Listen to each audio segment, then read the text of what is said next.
here on Demon Island with the Vow online for Ra1n. The Vow that found a lot of success versus Acno. Didn't quite take the set, but looks to bring that momentum here in the elimination side. Yeah, we'll definitely see how this plays out. Right now, kind of solid, nothing super crazy yet, but I mean, we're also still at the very beginning of the match. But right now, actually, Bok has been doing, I'm just going to call him Bok for short. I know it's like the sound of a chicken, but you know what? They are not playing like a chicken at all. They're going right in with this hammer.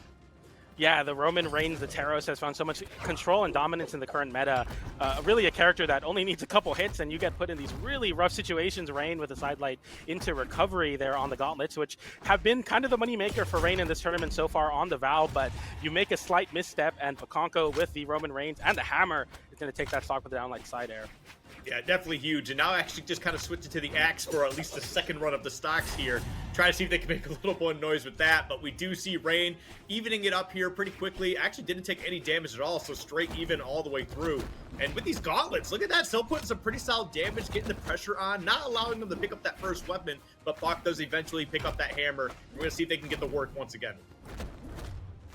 Ra1n right now on the gauntlet. Terror, though, gets sent from coast to coast and gets a down air extension. Bokonko finally finding the dodge cooldown back and getting some control here on the center of the stage. But nonetheless, Ra1n's gauntlets have been all too oppressive in the second stock. Bokonko can't find any room to breathe. Gets the downlight there to get a bit of a pop-up, but Ra1n continues the pressure. I feel like Ra1n is kind of taking the licks and going right back into it. He wants to keep the pressure on. I mean, yeah, that's exactly what you should do. Doesn't matter how the first stock goes. Look at that, beautifully played. Can you close it out here? Yes, he absolutely can. Just not enough resources to get back. And Ra1n off to a pretty rough start, but now a pretty solid middle game so far. And now it's just one more stock to try and close out this first game. And they still got those gauntlets in. And it's looking pretty clean, PJ.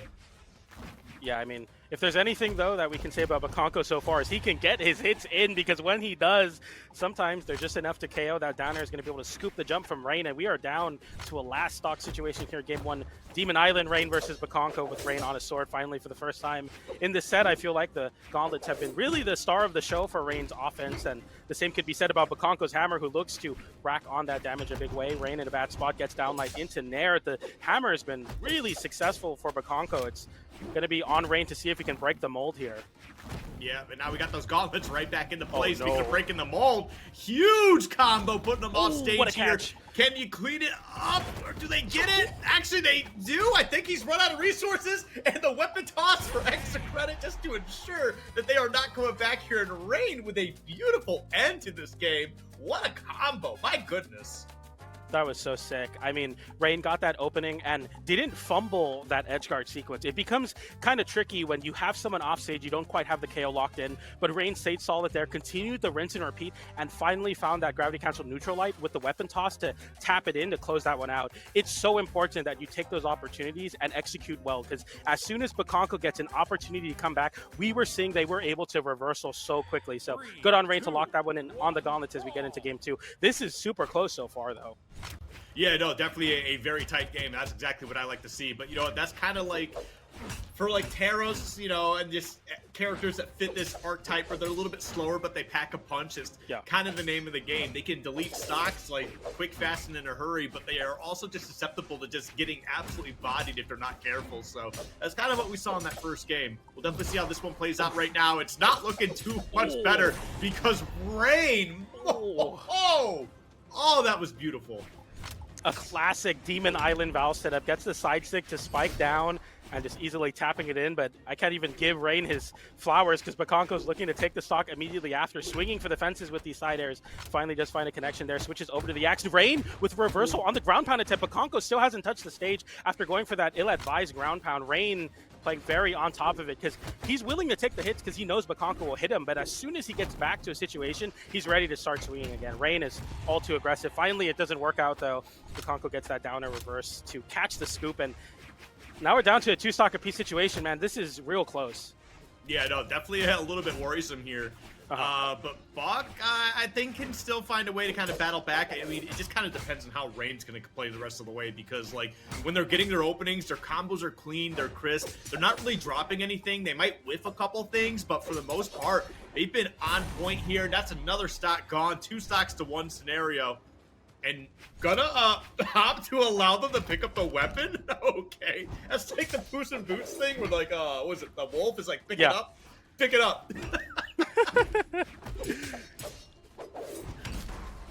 Nice nair there for Bokonko to start some aggression off. Gets the nair, gets a landing catch with the downlight into side air. And similar to game number 1, no matter how much Ra1n seems to dominate the stocks they have a lead in, it really just slips away so quickly as Bokonko just needs 1 or 2 hits. That's just the power that Roman Reigns, the Taros, brings to the table. And I like that too, kind of responding by allowing Ra1n to also pick up a weapon as well. Yeah. So just kind of like, hey, listen, I mean, I don't know if they thought it was disrespect or they were just being polite, but either way, it seems like it's good sportsmanship and just a little bit of sass. One way or the other, I'm down for it. But as you can see, Ra1n cleans up this game 2. Quick, fast, easy. And we're going into a game 3 with a 2-0 lead for Ra1n. It's so interesting to be seeing what Ra1n's doing on Val Gauntlet specifically, because Val, I think, a character, especially in last year's meta, very solid around the sword-centric playstyle. Val players found that a lot of the movement and the neutral revolved around that weapon. You're seeing Ra1n come in with a new Val in 2024 with a Gauntlet-focused game plan, playing really aggressively with the stats that Val provides. It's so refreshing to see a Val player come in with such strong gauntlets. Yeah, no, it's definitely something a little different, because like every time I see a Val, it's usually for the sword, and and I get it, you know. But yeah, the gauntlets definitely coming through huge here. But we're gonna see a character switch from from one member of the the bloodline in Roman Reigns to the other in the Rock, the final boss coming out here.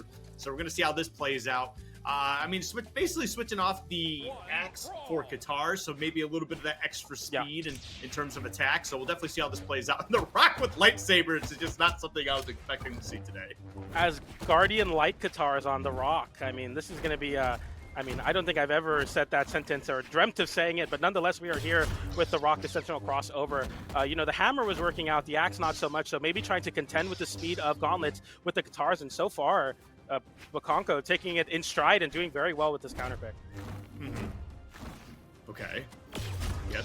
Both of them just kind of jockey for position here. Obviously, you got to adapt a little bit because you do have a much different character on the board here. But I would like to say that Ra1n is, regardless of the fact that this is definitely a much closer first stock, I feel like Ra1n definitely still has a pretty good cap on what's happening here. As you can see, tosses them to the bottom and takes that first stock, I would say, very cleanly.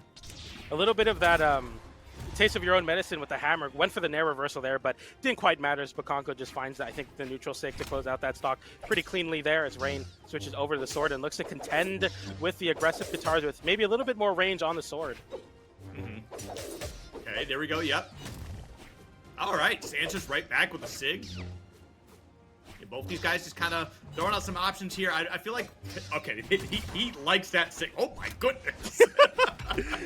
It's kind of crazy to see a Qatar legend use the Sig so much. I mean, of course, you see a character like Caspian, but right now Bokonko is showing that, hey, my down Sig on Qatar is busted too.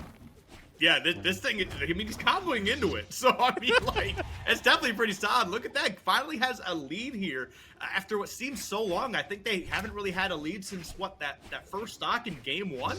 Yeah, it's on the back of the Raw counter pick, man. The Sigs are working right now versus Ra1n, and they're working in a big way, getting so much extra damage on the Qatar. I mean, Qatar, a weapon that has to get many hits to get the damage racked up. Why go for many hits when you just hit one big hit, you know? Exactly. Why many hit when one big hit work? Yeah, one big hit work as well, you know?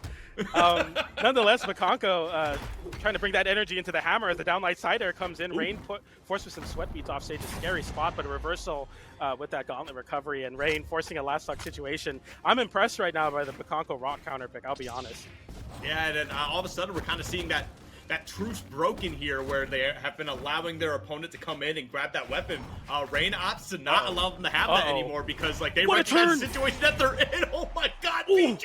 Oh, the turn was crazy. The nair and to send off stage instead of continue on the stage and gets a ground pound off of it. Ra1n is too slick with the gauntlets. Oh my goodness. That was crazy. That was crazy. That was hot. That was sick. That's clip. That's a big clip. I mean, that was crazy from Ra1n.